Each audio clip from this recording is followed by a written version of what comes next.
Politics today is quite depressing, which is even less fun for a politics nerd like myself. This experience has weighed heavily, and to add insult to injury, most normal people don't think about it often. There's a kind of reverberation in someone's voice that's barely perceptible, or even subperceptible, that gives away that this person is enjoying themselves. It's a specific kind where, when I come to notice it, I know that they are living a life unburdened by the Trump administration.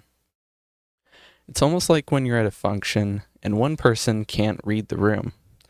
The only thing that makes me not want that bliss is my repulsion to the ignorance itself. These people thought they would hide Jews in their attics were fascism to take hold, but like the white appropriation of anti-racism, it's just another claim to superiority. The self-reassurance that I would be the good person gives them the same satisfaction provided by putting effort in. If that doesn't work, they move to, I haven't done anything bad. It feels sometimes like in order to convince this person to have empathy, or even just to connect the dots, you need to educate them enough to point out their knowledge, stroke their ego, then essentially trick them into realizing they don't know shit. It's some paradoxical relation between ego and knowledge, perhaps a dialectic, where because of their ego, everyone will choose whichever they have more of. Once you give them no BS proof of their own knowledge, they start valuing truth as just another way to stroke that ego. I went upstairs recently to see my parents looking at a segment on the end of The Late Show with Stephen Colbert. The show is being canceled after many years of running. I don't believe that most liberal comedy shows bring substance or help the viewer digest news in a way that is helpful. But despite that, I worry seeing Trump going after them, especially since he's successful.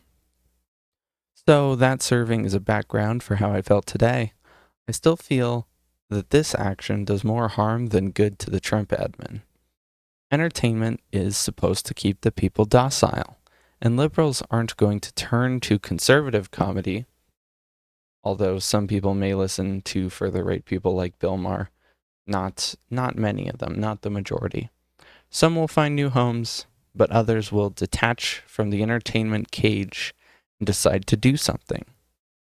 Like with CBS, I learned more news today about bending to his will, to Trump's will.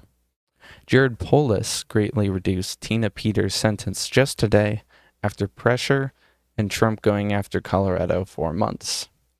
I took pride as a Coloradan, thinking of my state as the one standing up to and resisting the fascists, or at least the one the fascists hate. Leave it up to Polis to be maybe the worst Democratic governor, though. I guess now I'll ask myself what I predict based on these things just to keep the ideas flowing and the ramble rambling. Starting with the 2026 midterms, I think we'll get a blue massacre or about even. Which, if that's the case, it's honestly probably because of all this redistricting and possibly election fraud.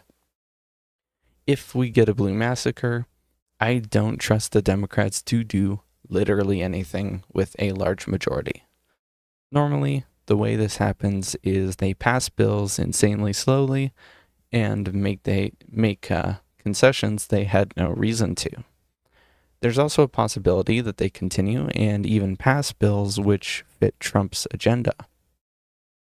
The way I predict they'd try to get away with this is through omnibus bills. It will just so happen that, for example, defunding ICE will show up twice. It will be introduced in a normal bill and get rejected. People will be upset. Then, Democratic leadership will come out and promise to do better. It'll show up in a different bill, but this time alongside atrocious right-wing policies. That vote will either pass or fail, neither option of which make progress. I would love to be proven wrong on this one. Then always is the background noise of what they're doing to trans people.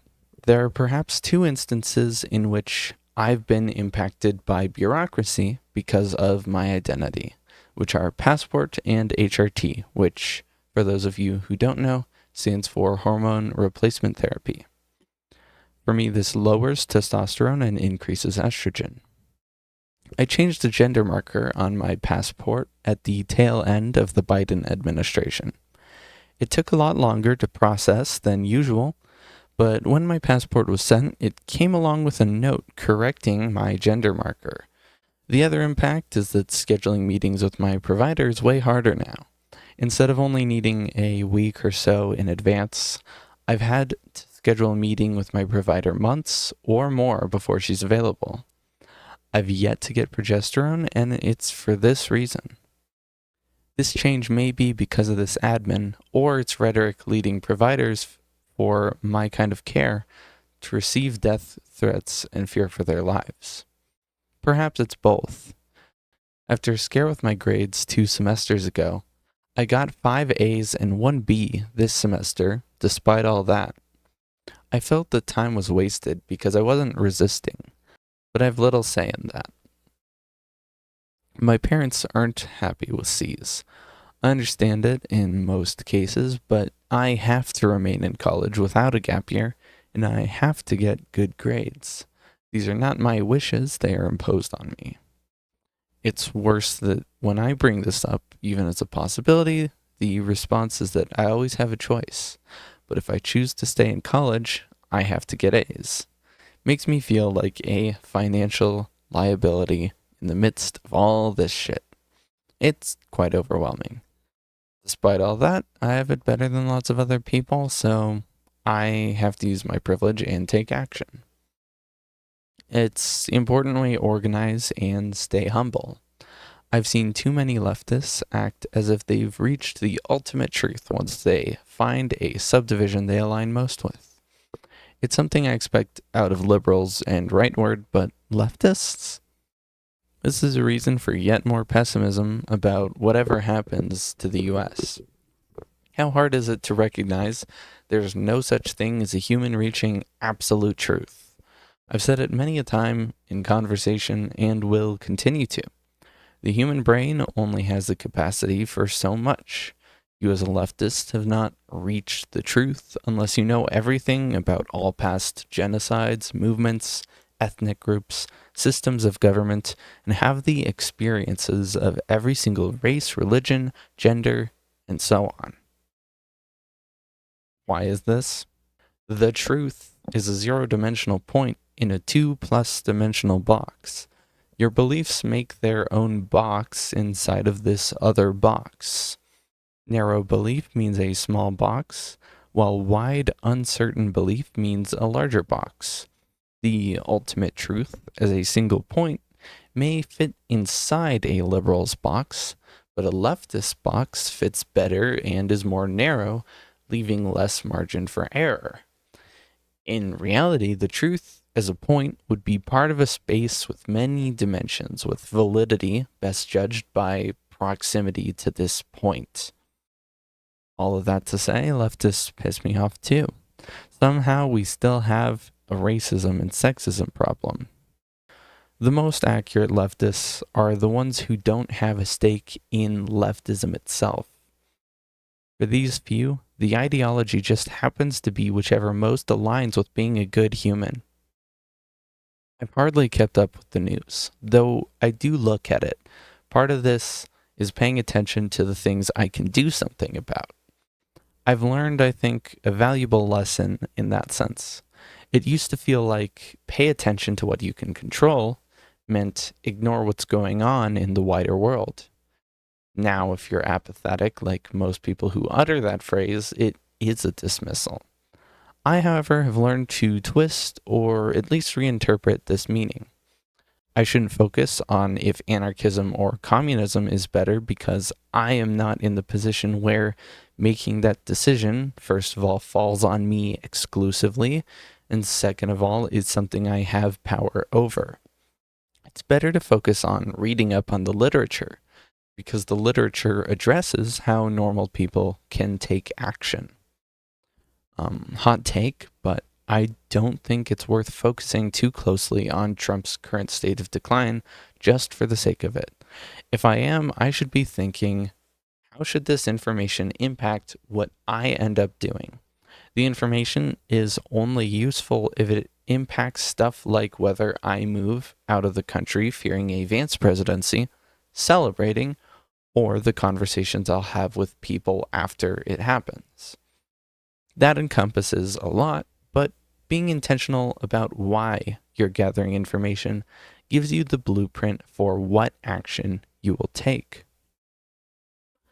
I learn about Jared Polis bending to Trump because it helps me know what kind of letter I should send to my representatives about it.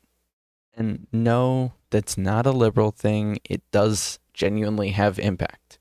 I do other things on top of that. I learn about Kash Patel and the quote, liquor cabinet, as they've been named, because the information about who in the administration is using which drugs, allegedly, informed several decisions of mine, involving flock cameras, taxes, funding, and so on. I guess you can even make a template out of this idea. Starting out with, I am choosing to focus on blank because it enables my ability to act on the information I've gathered. This information will influence my actions, namely blank. The main focus here is that you need to center the action that you take. The only purpose of educating yourself is applying it to the real world. Focus on the applying it part. It adds depth and meaning to theory. This comes with the added benefit of practicing what you preach.